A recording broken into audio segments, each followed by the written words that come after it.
Hello my dear students, कैसे हो आप सब बढ़िया। उम्मीद करते हैं स्वस्थ होंगे, मस्त होंगे, अपने घर पर बैठ के पढ़ाई लिखाई एकदम कर रहे होंगे। आप सभी को एकदम छठ पूजा का हार्दिक शुभकामना। आप एकदम स्वागत कीजिए छठ मैया का और बढ़िया से पढ़ाई लिखाई घर पर कीजिए और हर एग्ज़ाम के हर पेपर को अच्छे से लिखने का प्रयास आप करेंगे, जिसके लिए हम सब आपके लिए फिजिक्स के लिए हर टॉपिक के लिए हम कुछ ऑब्जेक्टिव क्वेश्चन लेकर आए हैं, जो कि प्रीवियस ईयर के लिए बहुत प्रीवियस ईयर का क्वेश्चन है, बहुत इंपॉर्टेंट है ना।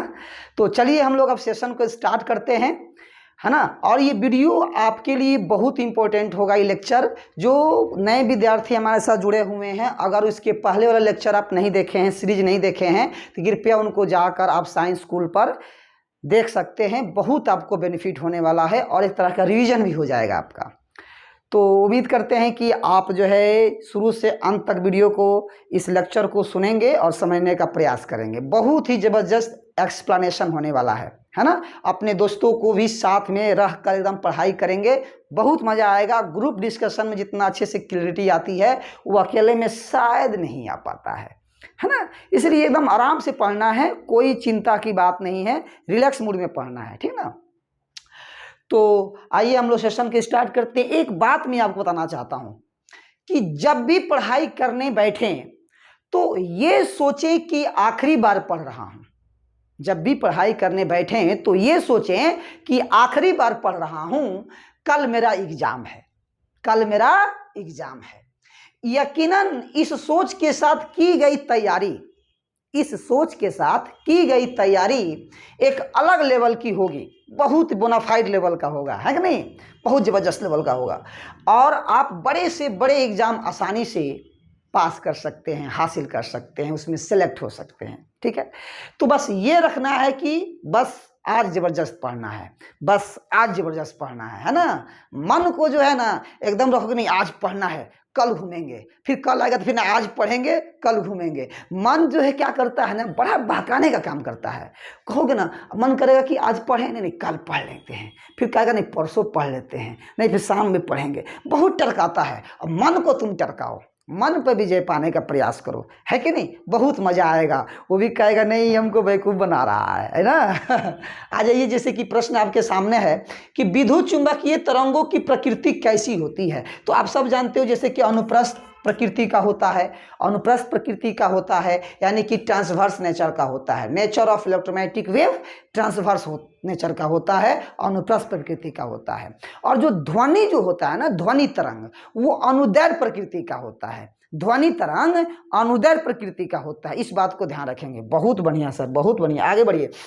ये देखिए मैं क्या लिखा हूं कि चुंबकीय, निम्नलिखित में कौन विद्युत चुंबकीय तरंग नहीं है। निम्नलिखित में कौन विद्युत चुंबकीय तरंग नहीं है। देखिए बाबू, गाड़ी एक्सयूवी इन माई रेंज, गा से गामा रे, एक्स से एक्स रे, यू से अल्ट्रा वायलेट रे, है ना, वायलेट ले, और वी से विजिबल रीजन जिसमें विवग्योर आता है, बैजा नी पिनाला, IN से इंफ्रारेड विकिरण, MI से माइक्रोवेव, RA से रेडियो वेव। इसमें कहीं भी ध्वनि आया नहीं, तो ध्वनि जो है इलेक्ट्रोमैग्नेटिक वेव नहीं है, विद्युत चुंबकीय तरंग नहीं है। आपको पता है विद्युत चुंबकीय तरंग की जो चाल जो होती है वो 3 × 10⁸ मीटर प्रति सेकेंड होती है। 3 × 10⁸ मीटर प्रति सेकेंड। और ये तरंग किसी भी माध्यम में जा सकती है, कोई रोक टोक नहीं है। लेकिन जाने का रफ्तार इनका अलग अलग हो सकता है, चलने का रफ्तार इनका अलग अलग हो सकता है, लेकिन ये किसी भी माध्यम में जा सकती है। बहुत बढ़िया सर, जबरदस्त। आगे बढ़िए। तो 1/2 एप्सिलॉन नॉट E² के विमीय सूत्र के समतुल्य किसकी बीमा राशि है। अब मैं बता देता हूं कि ये जो आप देख रहे हो ना, 1/2 एप्सिलॉन नॉट E², ये विद्युत ऊर्जा घनत्व है बाबू, विद्युत ऊर्जा घनत्व। अच्छा सर, ये क्या है बाबू साहब, विद्युत ऊर्जा घनत्व, यानी कि इलेक्ट्रिक एनर्जी डेंसिटी। बहुत बढ़िया, इलेक्ट्रिकल एनर्जी डेंसिटी, क्या बात है, बहुत मज़ा आएगा सर। और जानते हो एक और फॉर्मूला होता है B² 2μ0, और ये क्या है, चुंबकीय ऊर्जा घनत्व इसको कहते हैं। अच्छा सर, इन्हें हम कहते हैं चुंबकीय ऊर्जा घनत्व। मतलब मैग्नेटिक एनर्जी डेंसिटी। अच्छा, मैग्नेटिक एनर्जी डेंसिटी इन्हें कहा जाता है, मैग्नेटिक एनर्जी डेंसिटी। ठीक है, यस सर, बहुत बढ़िया। अब ये एप्सिलॉन नॉट और म्यू नॉट के बारे में आप जानते हो। एप्सिलॉन नॉट क्या होता है? तो ये निर्वात की परावैद्युतांक है, और म्यू नॉट क्या है? निर्वात का चुंबकशीलता है। तो इसकी वैल्यू आपको पता होनी चाहिए। एप्सिलॉन नॉट की वैल्यू 8.85 गुने 10 के पावर -12 फराड प्रति मीटर होता है, या इसका और मात्रक होता है कूलम्ब स्क्वायर प्रति न्यूटन मीटर स्क्वायर। बहुत बढ़िया सर। अब जानते हो यहाँ जो ये म्यू नॉट है, म्यू नॉट का भी वैल्यू होता है 4 पाई इंटू 10 के पावर -7 टेस्ला मीटर पर एम्पियर। टेस्ला मीटर पर एम्पियर, याद रखिएगा इसको, है ना, बहुत इंपॉर्टेंट है। बहुत बढ़िया सर, बहुत बढ़िया। आगे बढ़िए सर। चुंबकीय क्षेत्र मतलब कौन सा विकल्प सही होगा, पता चला आपको? b²/2 mu naught. ये दोनों बराबर होता है, ये दोनों का विमीय सूत्र सेम होता है, ये दोनों का विमीय सूत्र सेम होता है। तो होता क्या है सर? होता क्या है? और तो ऊर्जा घनत्व है तो क्या होगा? ऊर्जा बटा आयतन। तो लिख देंगे ml -1 t -2। अच्छा, इन दोनों का यही होता है। 1/2 एप्सिलॉन नॉट ई स्क्वायर का भी होता है ml -1 t -2, और b²/2 म्यू नॉट का भी होता है वो ml -1 t -2। अच्छा सर, बहुत बढ़िया। आगे बढ़िए। तो चुंबकीय क्षेत्र तथा विद्युत क्षेत्र E के अनुपात B/E का मात्रक होता है। आप देखिए बाबू, चाल का वेग का फॉर्मूला होता है E/B। क्या होता है बाबू? E/B, विद्युत क्षेत्र बटा चुंबकीय क्षेत्र, ये होता है। और इसका मात्रक होता है मीटर प्रति सेकेंड। E/B का मात्रक होता है मीटर प्रति सेकेंड। E विद्युत क्षेत्र है और B चुंबकीय क्षेत्र है। E का नाम है विद्युत क्षेत्र, इलेक्ट्रिक फील्ड, और B का नाम है बाबू चुंबकीय क्षेत्र, मैग्नेटिक फील्ड। बहुत बढ़िया सर। अब जानते हैं इसका जो SI मात्रक होता है मीटर प्रति सेकेंड होता है, और इसका विमीय सूत्र LT-1 होता है। परंतु हमसे प्रश्न क्या पूछा है? हमसे प्रश्न पूछा है माय डियर B/E का उलट दिया है। देखो कितना चालाकी किया है। E/B नहीं पूछ ले है, B/E पूछ ले है। अच्छा सर, बहुत आसान है सर, इसमें क्या दिक्कत है? इसको पलट देंगे हम भी। तो B/E पूछा है ना, तो इसको पलट देंगे। तो जिसको याद रहेगा वही ना पलटा पलटी करेगा, और याद नहीं होगा तो कैसे पलटा पलटी करेगा? हाँ सर। तो जैसे विनोदवा है तो ये पलट देगा, बढ़िया से कहेगा हाँ सर हमको याद था ना। तो विनोद बाबू बोल रहा है कि ना सर हमारा याद था। तो सेकेंड प्रति मीटर हो जाएगा SM के पावर -1। बहुत बढ़िया सर। तो कौन सा विकल्प सही आएगा? B number. हाँ सर, बहुत बढ़िया, बहुत बढ़िया। आ जाओ। अब है कि विद्युत चुंबकीय तरंग की संचरण की दिशा होती है। अब विद्युत चुंबकीय तरंग की संचरण की दिशा किधर होती है बताइए आप ही। तो आपको पता होना चाहिए B×E कि E×B। ये ध्यान देना। सबसे पहले देखिए किधर होती है। ये देखिए, ये है आपका विद्युत क्षेत्र, और ये है आपका चुंबकीय क्षेत्र। इस दिशा में चलती है, इस तरह से, ये इस तरह से, इस तरह से, है ना सर। बहुत बढ़िया से। तो आप B×E कीजिए, B×E इधर हो जाएगा, E×B इधर हो जाएगा। राइट हैंड का यूज कीजिएगा। E×B इधर, वेक्टर E है इधर और B है इधर। हाँ सर, बात समझे कि नहीं? तो संचरण किधर है, E×B कि B×E, है ना? दिक्कत है। जल्दी से बताओ बाबू क्या होना चाहिए, जल्दी से बताइए। आप लोगों के साथ हम बने हुए हैं। आप लोग जो है ना बाबू एकदम शेयर करते रहिएगा, थोड़ा सा ध्यान लगा के, है ना। कोई दिक्कत नहीं होगा, जबरदस्त उपाय होगा बाबू, जबरदस्त उपाय होगा। इस बात को ध्यान रखिएगा। क्या हो जाएगा बाबू, जल्दी से बताइए। B×E, वेरी गुड, सब लोग सही बोल रहा है। आगे बढ़ो। ये तो आपको पता है निम्नलिखित में कौन सी किरणें विद्युत क्षेत्र द्वारा विक्षेपित नहीं होती है। तो विक्षेपित मतलब होता है दिशा बदल देना। तो कौन ऐसा किरण है जिसको हम विद्युत क्षेत्र की उपस्थिति में लेके जाएंगे तो अपना दिशा बदल देगा, अपना पथ बदल देगा, रास्ता बदल देगा? तो कौन कौन? अच्छा, नहीं बदलेगा।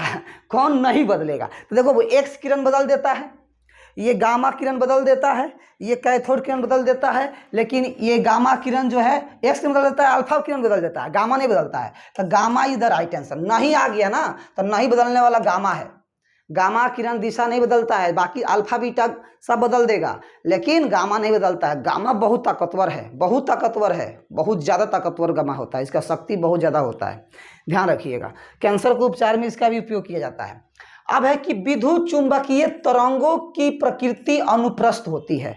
बात तो सही है, विद्युत चुंबकीय तरंगों की प्रकृति अनुप्रस्थ होती है, ट्रांसवर्स होती है, एकदम सही बात है। फिर क्या कह रहा है कि विद्युत चुंबकीय तरंगों की ध्रुवित किया जा सकता है, बिल्कुल ये भी बात सही है, उसको ध्रुवित किया जा सकता है, पोलराइज किया जा सकता है। तो दोनों बात सही है और दोनों एक दूसरे को एक्सप्लेन कर रहा है, एकदम एक्सप्लेन कर रहा है, कोई दिक्कत नहीं है। इसको ध्यान रखेंगे, एकदम थ्योरेटिकल बेसिस क्वेश्चन है। इनको देखिए 2022 में ये क्वेश्चन पूछा गया है, 2022 में, कि बताइए निम्नलिखित में कौन निर्वात में विद्युत चुंबकीय तरंगों की चाल के लिए सही है।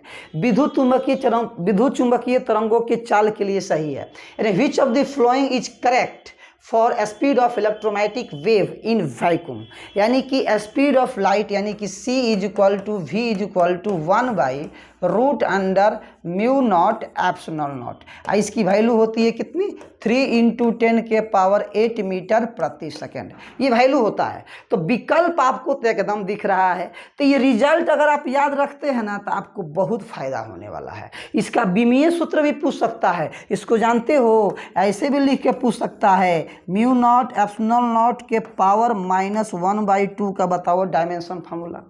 फिर पूछ सकता है μ0ε0 के पावर 1/2 का बताओ SI यूनिट क्या होगा। बहुत सारा प्रश्न पूछ सकता है आपसे भी पूछ सकता है कि μ0/ε0 का बताओ SI मात्रक क्या होगा या डायमेंशनल फार्मूला क्या होगा। आपसे भी पूछ सकता है कि μ0ε0 का विमीय सूत्र क्या होगा, इसका मात्रक क्या होगा, बहुत सारा। तो ये फार्मूला आपको याद रहेगा ना, एकदम आसानी से बता सकते हो, कोई दिक्कत नहीं, आप ट्राई करना इसको।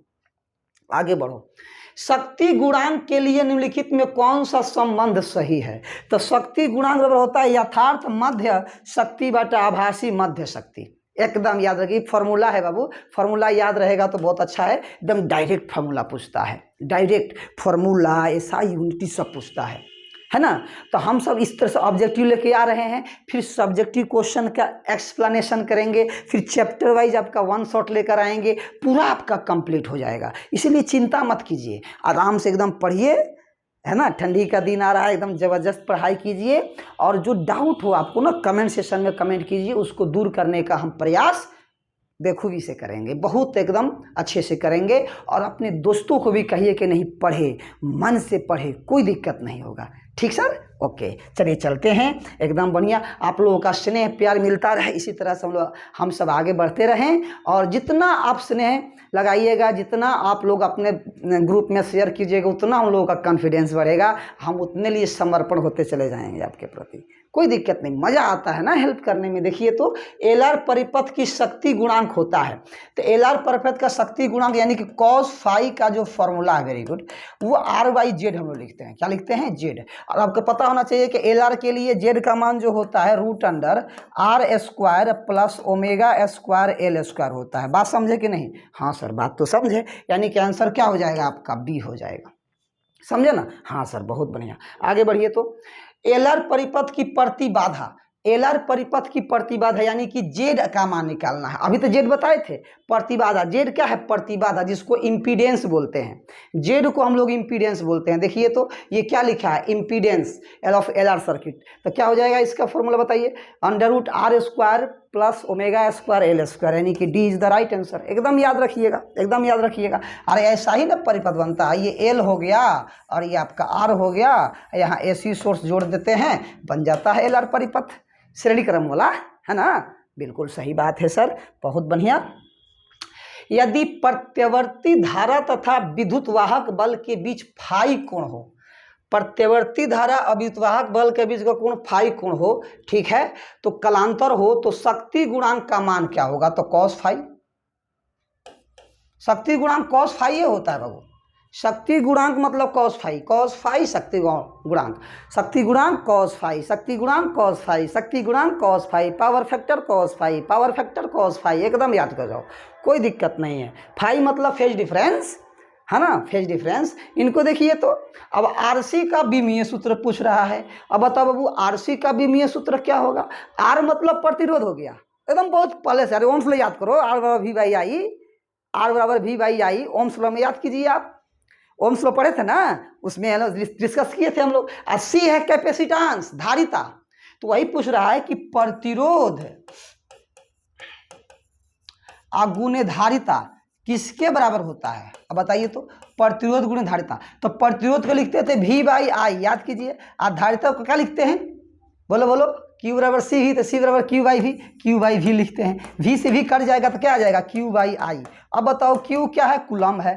आई को क्या लिखते हैं, कूलम पर सेकेंड। तो बताओ कूलम कूलम कट जाएगा, सेकेंड चल जाएगा, ऊपर एकदम टंगा जाएगा। तो सेकेंड किसका मात्रक होता है, टाइम का। इसका मतलब कि इसका विमीय सूत्र क्या होगा, टी होगा, m0 l0 t। एकदम आसान है, देख लो, एकदम आसान है। मात्रक निकाल लो और देखो ये मात्रक किसका आता है, उसी का ही विमीय सूत्र हो जाएगा। देख लो ध्यान से, आसान है ना, बहुत आसान है। मतलब फॉर्मूला अगर आप याद कर लेते हो ना, तो आपके लिए बहुत ही मतलब ही इम्पोर्टेंट चीज़ हो जाता है। बहुत अच्छे से क्वेश्चन आप डील कर सकते हो।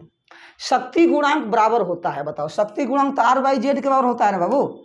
शक्ति गुणांक किसके बराबर होता है, आर बाई जेड के। हाँ सर, अभी तो बताए थे कुछ देर पहले। बहुत बढ़िया सर, आगे बढ़िए। धारतीय प्रतिघात मतलब XC। अब XC का फॉर्मूला होता है, बता दूं आपको, 1/ओमेगा c। अच्छा, ये ओमेगा क्या है सर, ओमेगा को बोलते हैं कोणीय आवृत्ति।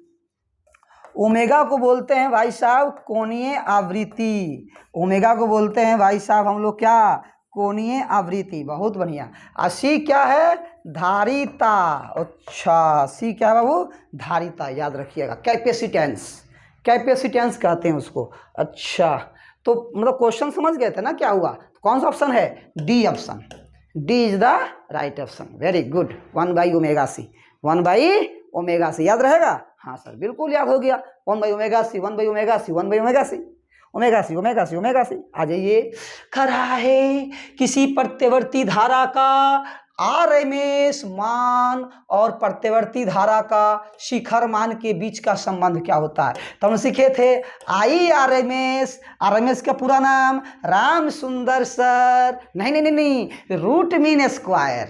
राम सुंदर मत लिख देना, ये रूट मीन स्क्वायर। क्या है बाबू, root mean square. Very good. इसका फॉर्मूला होता है I0/√2। इसको लिख सकते हैं धड़ाक दे एकदम सटा के ऐसे, 1/√2 इंटू I0। बोलो बोलो बोलो। 1/√2 का मान होता है 0.0707 I0। बोलो क्या है सर, ऑप्शन कौन सा सही है, सी विकल्प सही है। जबरदस्त तरीका से सही है। आपको याद था, अरे था, बहुत बढ़िया बहुत बढ़िया। एकदम इस तरह से पढ़ते रहिए। सर यहाँ I0 क्या है, अरे शिखर मान है। कौन शिखर सर, हिमालय पर्वत वाला। अरे नहीं, शिखर का मतलब होता है अधिकतम, सबसे ज्यादा। अच्छा वो करो, तो समझ गए लो भैया, समझ गए लो सब। अब कोणीय आवृत्ति ओमेगा, प्रत्यवर्ती धारा में L प्रेरकत्व वाले प्रेरक द्वारा उत्पन्न प्रणिकल का मान क्या होता है। अच्छा, अब बताइए तो ये एक्सेल एक्सेल एक्सेल एक्सेल एक्सेल एक्सेल का मान क्या होता है, ओमेगा इंटू L। अरे याद करो, एक्सेल मतलब क्या, प्रेरकीय प्रतिघात, प्रेरकीय प्रतिघात। अच्छा सर, समझ गए।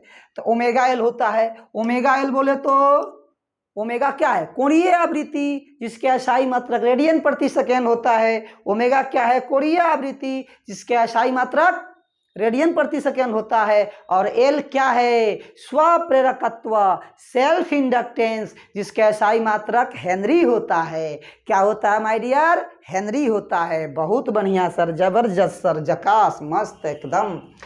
कह रहा है प्रत्यवर्ती धारा परिपथ में यदि I के वोल्टेज के साथ बीच का कलांतर फाई हो तो धारा का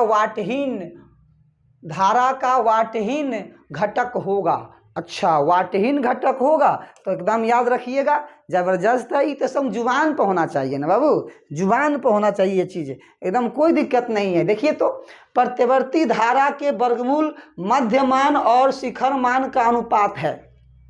अनुपात क्या हो गया, देखिए तो क्या बोला है, प्रत्यवर्ती धारा का वर्गमूल माध्य मतलब IRMS बराबर आई नॉट बाई रूट टू होता है ना। तो किसका किसका, शिखर का। अच्छा रुकिए सर, शिखर का बताते हैं। तो पहले आरएमएस ऊपर होगा, हाँ ऊपर होगा सर, बहुत बढ़िया बहुत बढ़िया, एकदम जबरदस्त है सर। तो एक काम कीजिए, क्या, तो इसको यहाँ पर लेके चल आइए।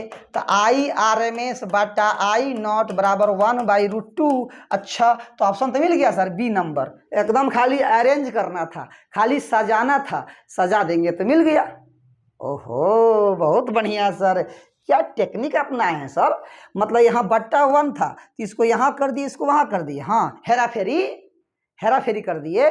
अच्छा सर बहुत बढ़िया किए, चलिए आगे बढ़िए। तो अब क्या है कि किसी प्रत्यवर्ती परिपथ में धारा है I बराबर 5 cos ओमेगा टी और विभव का मान है 200 sin ओमेगा टी। तो परिपथ में शक्ति हानि कितना होगा, तो 0। कैसे सर, देखिए बताते हैं। I बराबर है 5 cos ओमेगा टी, हाँ तो इसको क्या लिख सकते हैं, 5 साइन ओमेगा टी अब प्लस π/2, हाँ सर ठीक है। और यहाँ भी बराबर है 200 साइन ओमेगा टी। अब बताइए फाई का मान क्या है, π/2। तो पावर का भर क्या होता है, VI cos फाई। अब फाई का मान π/2, अब cos फाई का मान π/2 का मान क्या होता है 0। तो पूरा का मान क्या हो जाएगा 0, पावर 0, क्योंकि कलांतर का मान π/2 है। अरे इसको लिख, कॉस को हम π/2 प्लस ओमेगा टी नहीं लिख सकते हैं, हाँ सर लिख सकते हैं। तो देख लो फेज डिफरेंस आ गया तुम्हारा π/2। अच्छा मतलब फेज डिफरेंस π/2 होगा तो पावर हानि 0 हो जाता है, तो हाँ ओहो ये बात है, बड़ा आसान है सर। शीर्ष आई नॉट और संबंध क्या है। अरे सर कई बार क्वेश्चन पूछेगा, देखिए तो 2021 में पूछ ले, कई बार पिछलो पूछ दिया है, तो रिपीट करता है, कभी एने से, कभी ओने से, कभी ओने से, कभी एने से, एकदम चारों तरफ से एकदम पूछता है। गोल गोल घुमाएगा, गोल गोल घुमाएगा, थोड़ा सा घूम गए तो नाच के गिर जाइएगा।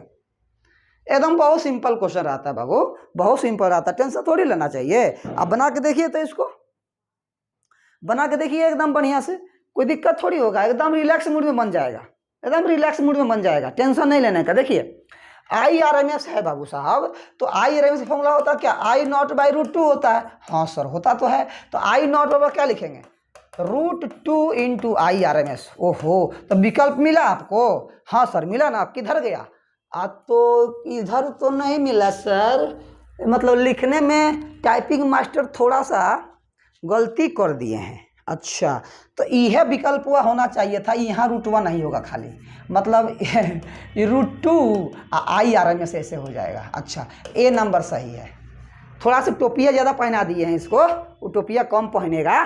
अच्छा सर ठीक है।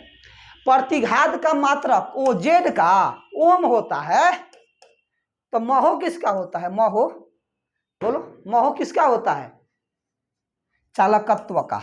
ओहो महो किसका होता है, चालकत्व का, कंडक्टेंस का। ओह अच्छा सर कंडक्टेंस का, जो रेजिस्टेंस का उल्टा होता है, रेजिस्टेंस का उल्टा कंडक्टेंस, प्रतिरोध का उल्टा चालकत्व। आई फैराड लिखा है, फैराड होता है किसका होता है, धारिता का। अच्छा कैपेसिटेंस का, ओहो सर कैपेसिटेंस का तो याद है हमको। आई एम्पियर किसका होता है, तो विद्युत धारा का, बहुत बढ़िया, विद्युत धारा का होता है मात्रक एम्पियर, यानी इलेक्ट्रिक करंट का, इलेक्ट्रिक करंट का एसआई मात्रक जो है आपका एम्पियर होता है। एकदम सही सोच रहे हो बाबू। अगला प्रश्न देखो, तो तप्त तार एमीटर मापता है, हॉट वायर एमीटर क्या मेजर करता है, तो मूल औसत वर्ग, रूट मीन स्क्वायर, यानी कि आरएमएस करंट। अच्छा आरएमएस करंट मापता है, सी नंबर एकदम याद रखिएगा, ये सब एकदम जुबान पर होना चाहिए। अब विद्युत धारा को मापने के लिए कौन सा यंत्र है, तो एमीटर। अब विभवांतर को मापने के लिए वोल्ट मीटर। अच्छा एकदम करंट को चेक करने के लिए गैल्वेनोमीटर। ओहो अब वोल्ट मीटर को किस में जोड़ते हैं, वोल्ट मीटर को समांतर क्रम में क्यों जोड़ते हैं, प्रतिरोध बहुत ज़्यादा होता है। अच्छा और एमीटर किस में जोड़ते हैं, श्रेणी क्रम में क्यों जोड़ते हैं, प्रतिरोध बहुत कम होता है। अच्छा ये बात है, चलो याद है, बहुत बढ़िया बहुत बढ़िया, बहुत आगे जाओगे, एकदम मेरा आशीर्वाद है, आ जाओ। एक प्रत्यवर्ती विद्युत धारा का समीकरण I बराबर 0.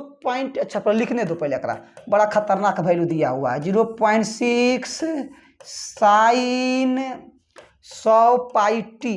अच्छा 100 पाई टी। तो धारा का आवृत्ति क्या होगा?